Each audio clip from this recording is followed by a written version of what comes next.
Bonjour à tous et bienvenue sur la chaîne Les Stats JDR. Aujourd'hui, on parle de roleplay en jeu de rôle et je vous préviens, ça risque de faire grincer quelques rangées de dents et de faire hérisser quelques poils. Et pour cause, je vais opposer ce que j'appelle le roleplay utile et le roleplay inutile. Je ne manquerai d'ailleurs pas de définir ces termes à travers ma réflexion parce que lorsque je les utilise dans mes diverses conversations JDR, je note qu'elles sont souvent mal comprises. Alors peut-être que je m'exprime mal, mais justement, je vais ici prendre le temps de développer ce que j'entends par là.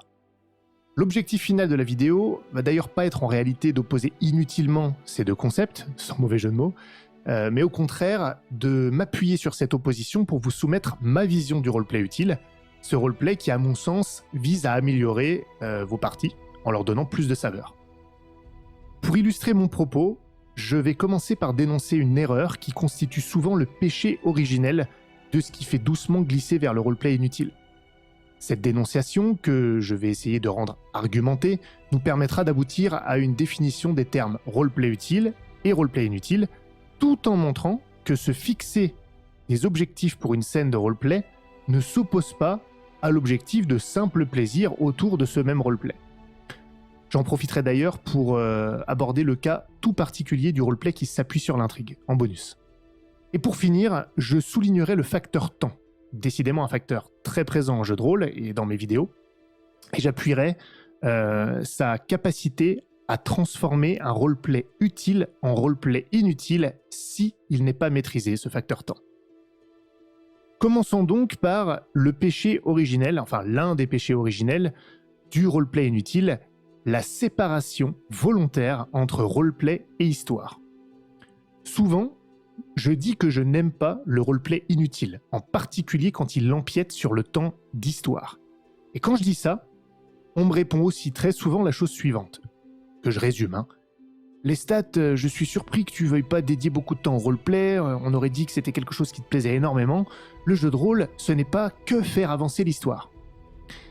Eh bien, dans cette phrase, qui est bien sûr, vous l'avez compris, une synthèse des différentes choses qu'on me dit, on ne dit pas toujours cette phrase telle qu'elle est, il y a à mon avis tout ce qui à mon sens fait glisser vers le roleplay inutile.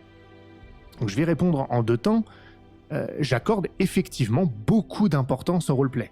Si vous regardez mes actuels plays, si vous le faites pas je vous le dis, surtout des actuels plays de campagne, vous verrez beaucoup de longs dialogues entre joueurs ou entre PNJ et PJ.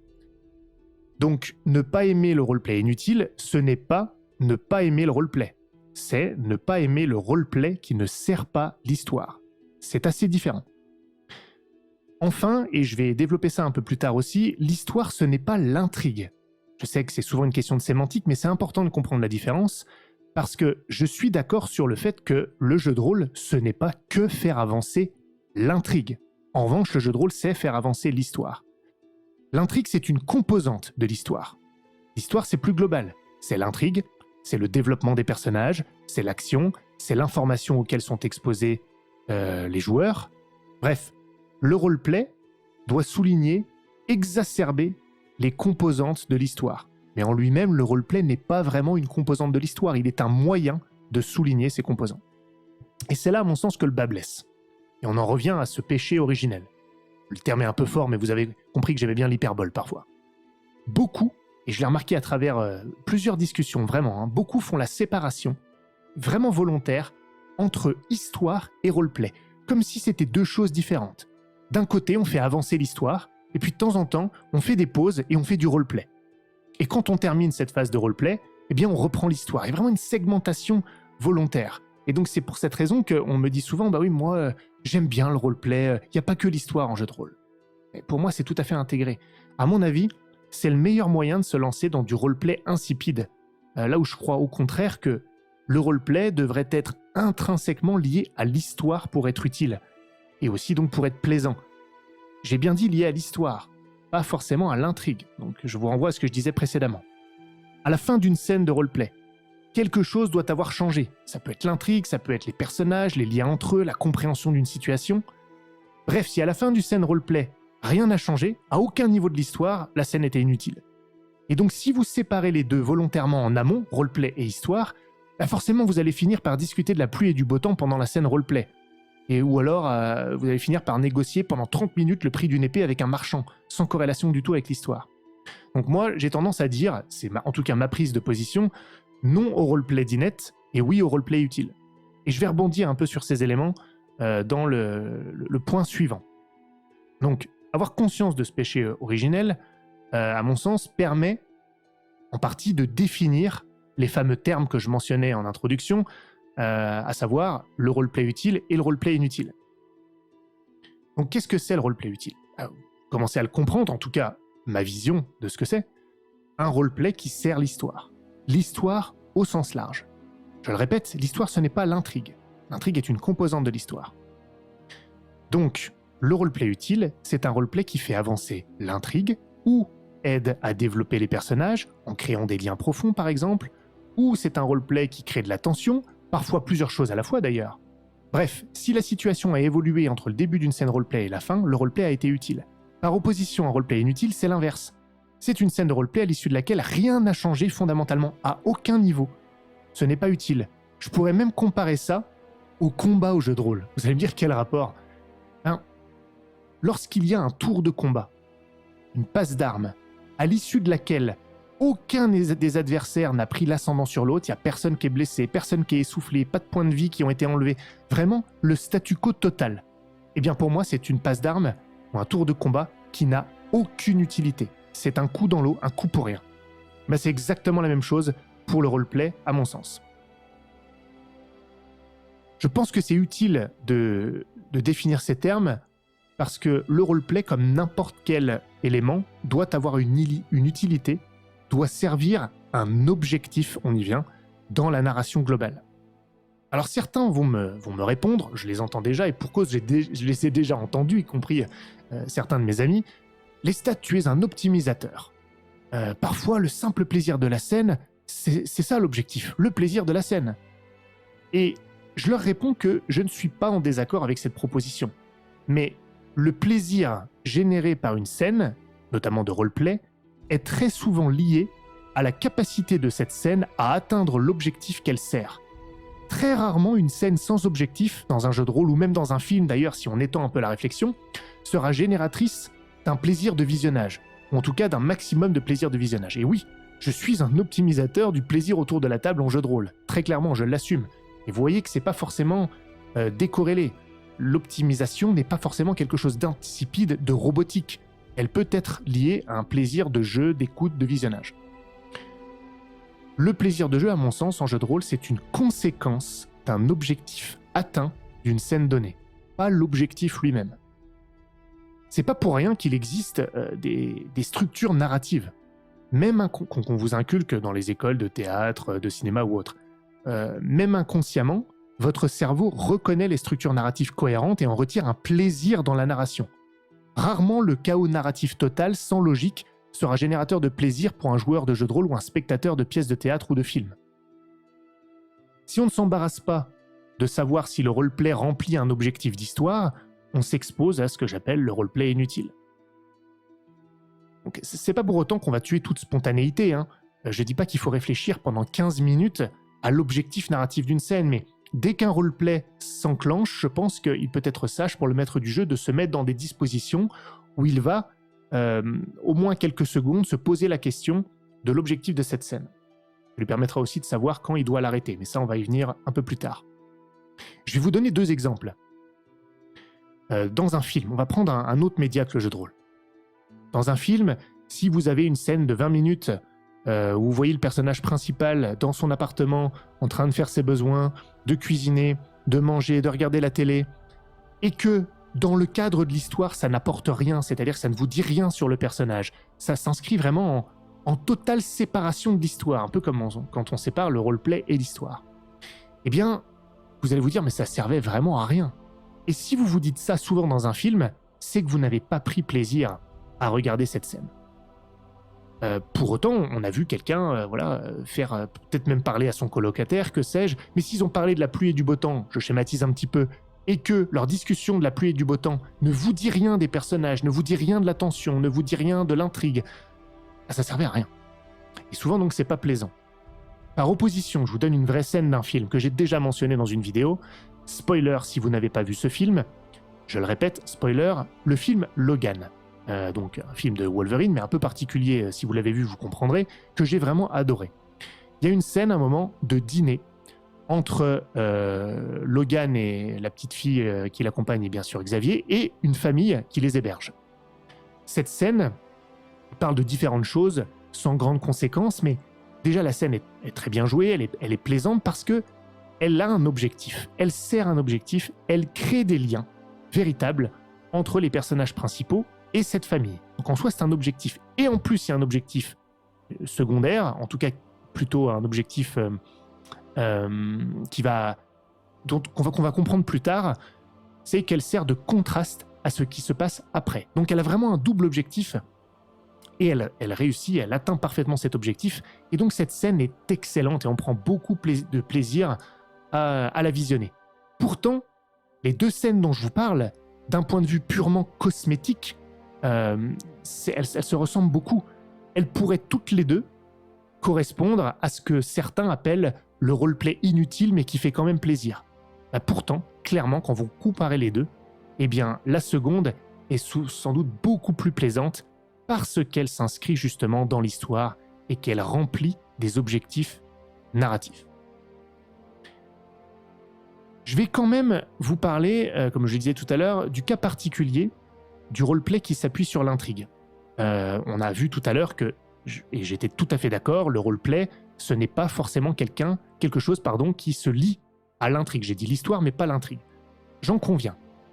En revanche, donc je donne quittance à cet argument, qui décrète que le roleplay n'est pas lié à l'intrigue elle-même, pas toujours en tout cas. Donc je réitère ça. Mais cette vision des phases roleplay, comme existant toujours indépendamment de l'intrigue, peut nous priver justement d'un roleplay de qualité. Pour que le roleplay existe et soit consistant, utile, tangible, il est toujours mieux qu'il s'appuie sur un élément d'histoire, on l'a vu. Le roleplay qui résonne le plus, je dirais, naît souvent d'une situation liée à l'intrigue malgré tout. C'est vrai que ça arrive souvent. Et donc, on crée très facilement du bon roleplay lorsqu'on s'appuie sur ce qui se passe dans l'intrigue. On en parle, on réagit, on discute de ce que ressent son personnage par rapport à ce qui se passe ou ce qui s'est passé dans l'intrigue ou ce qui va peut-être se passer. Et donc à vouloir faire absolument du roleplay indépendamment des éléments d'intrigue, sous prétexte que ce n'est pas que ça, le jeu de rôle, eh bien on se prive de plein de leviers qui rendraient les conversations intéressantes et on se retrouve à faire du RP d'inette. Donc je ne dis pas que le roleplay est exclusivement lié à l'intrigue, c'est un fait indéniable, mais pour les MJ qui m'écoutent un peu et qui veulent tenter des choses, si vous ne le faites pas, je pense que c'est vraiment une bonne solution de régulièrement s'appuyer sur l'intrigue pour du roleplay. C'est plus facile de faire du roleplay utile comme cela. Ça n'a pas besoin d'être complètement décorrélé. Souvent, le roleplay naît parce qu'on a des choses à dire, parce qu'on a des sujets de conversation. Et les sujets de conversation apparaissent très souvent via l'intrigue. Donc, c'est pas exclusif, mais c'est quand même un sacré bon outil pour avoir du bon roleplay. Bon, ça me permet de faire la transition via un exemple. Certains me disent aussi que le roleplay d'inette, que je mentionnais précédemment, n'est pas forcément inutile, notamment parce qu'il permet de resserrer des liens entre les personnages. C'est un exemple qui revient souvent. Et un exemple réel qui m'a été donné est le suivant. Encore une fois, j'ai déjà dû le mentionner dans une vidéo, mais c'est pas grave. C'est une histoire de gâteau au miel. Il y a un de mes amis qui m'a expliqué que dans une partie qu'il maîtrisait, il y a eu toute une session avec les joueurs, enfin pas une session, pardon, toute une phase, tout un moment, excusez-moi, où les joueurs ont dégusté des gâteaux au miel. Et donc, lorsqu'il me disait ça, il me disait « Mais tu vois, le RP dit inutile, c'est bien aussi parce qu'on a passé un super moment et c'était vraiment excellent pour resserrer les liens entre les personnages. » Et là, moi je dis « Mais absolument, mais ça c'est pas du roleplay inutile. C'est un roleplay qui renforce les liens entre les personnages. Et donc, qui sert l'histoire. » Alors, j'entends là tout de suite certains esprits affûtés qui vont me dire « Mais alors, tu brasses du vent les stats. Ta définition de ce qui sert l'histoire est tellement large qu'en réalité, tout roleplay est utile. » Alors, j'ai été tellement de fois confronté à du roleplay inutile en tant que joueur, et en tant que MJ aussi, moi-même évidemment, même si je pense que c'est beaucoup moins fréquent maintenant, en tout cas je l'espère, que je ne peux que constater quand même la facilité avec laquelle on peut glisser vers ce roleplay inutile. Donc c'est pas si large que ça en réalité. Mais, par exemple, une scène roleplay qui reproduit exactement les mêmes schémas qu'une scène roleplay déjà jouée il y a quelques minutes, sans que la situation ait évolué entre les deux scènes, bah ça c'est inutile. Si vous voyagez dans le jeu, vous faites une scène roleplay en feu de camp, très bien, et que le voyage se poursuit, vous avez un deuxième feu de camp, et là vous refaites une scène de roleplay, alors que rien ne s'est passé entre les deux. Vous voyez, l'intrigue n'a pas évolué entre les deux, on en vient aussi à l'intrigue elle-même. Ben, vous perdez sans doute votre temps, et cette deuxième itération de la scène roleplay est sans doute inutile. Et donc le temps, justement. Le temps peut transformer un roleplay utile en roleplay inutile. Et il est même souvent le facteur le plus déterminant dans la transition entre ces deux types de roleplay. Et donc reprenons l'exemple des gâteaux au miel. Eh oui, je ne vous en ai pas parlé inutilement. Encore une fois, décidément ce terme revient souvent. On va vraiment dire que je suis négatif. Cette scène des gâteaux au miel, elle est très utile lorsqu'elle resserre les liens entre les personnages. Mais imaginez maintenant que cette scène de dégustation des gâteaux au miel, elle dure 1 heure. Alors qu'elle aurait pu servir son objectif en 15-20 minutes. Il peut se passer plusieurs choses là. C'est-à-dire que si elle dure trop longtemps, elle peut perdre son impact, son intérêt. À partir du moment où l'objectif est rempli, le temps en plus que l'on passe sur scène roleplay est du temps qui ne va rien apporter de plus parce que l'objectif a déjà été atteint. C'est pas forcément négatif tout de suite, mais en tout cas, ça vous prend du temps pour autre chose. Et puis si vous prenez trop de temps dedans, vous allez perdre en intensité. Et c'est dommage, car c'était un roleplay utile, et à partir du moment où il perd en intensité, où on le laisse s'effriter, eh bien la scène dans son ensemble en souffre. Même chose pour la scène de Logan, dont je parlais tout à l'heure, le dîner. Cette scène dure pas très longtemps dans le film. Elle est excellente, mais elle dure pas très longtemps, parce qu'il faut aussi laisser la place à d'autres choses dans le film. Elle n'a pas le temps... Cette scène, elle est intense, elle est belle, et elle n'a pas le temps de s'effriter, parce qu'elle est arrêtée au bon moment. Si le dîner durait 35 minutes sur un film de 2 heures, je peux vous dire que l'utilité de la scène en souffrirait terriblement, et la scène ne serait pas aussi mémorable.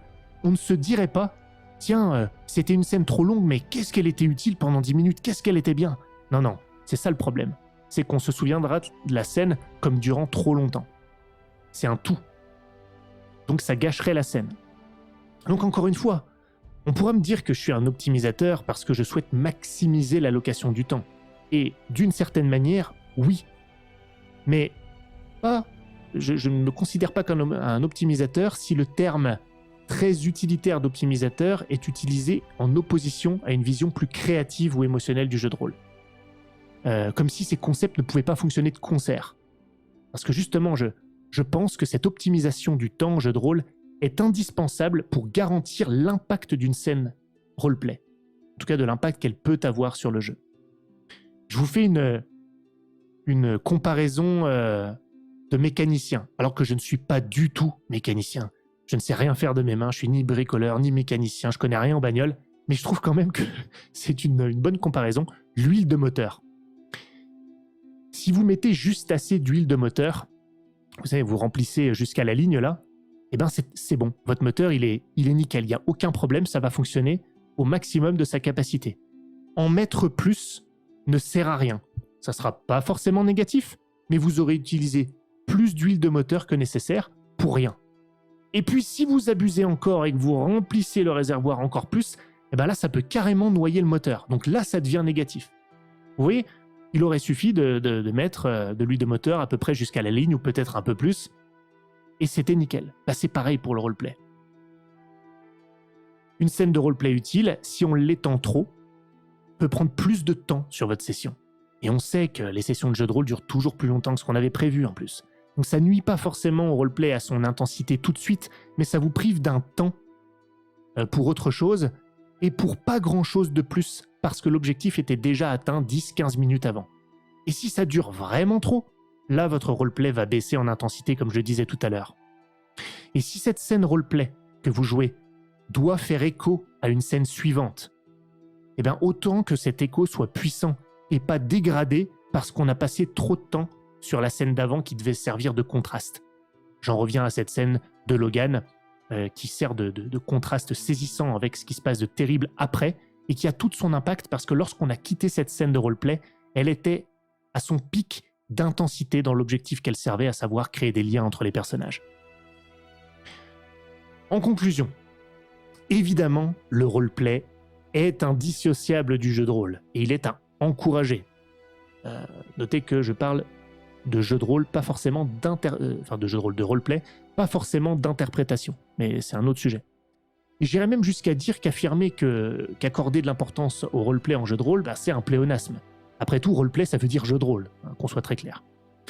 Mais cette évidence ne signifie pas que les phases de roleplay ne doivent pas être un minimum pensées. Pas forcément en amont d'ailleurs, on peut y penser au moment où elles s'enclenchent, et un minimum servir l'histoire au sens large.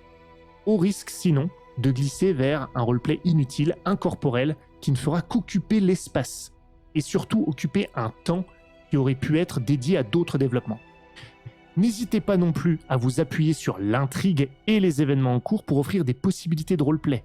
Les deux se nourrissent mutuellement, même si bien sûr, on le redit, le roleplay ne doit pas forcément faire avancer l'intrigue et peut servir d'autres objectifs, comme créer ou renforcer des liens entre personnages, traiter de l'information ou générer de la tension, peut-être même d'autres choses auxquelles je ne pense pas là tout de suite.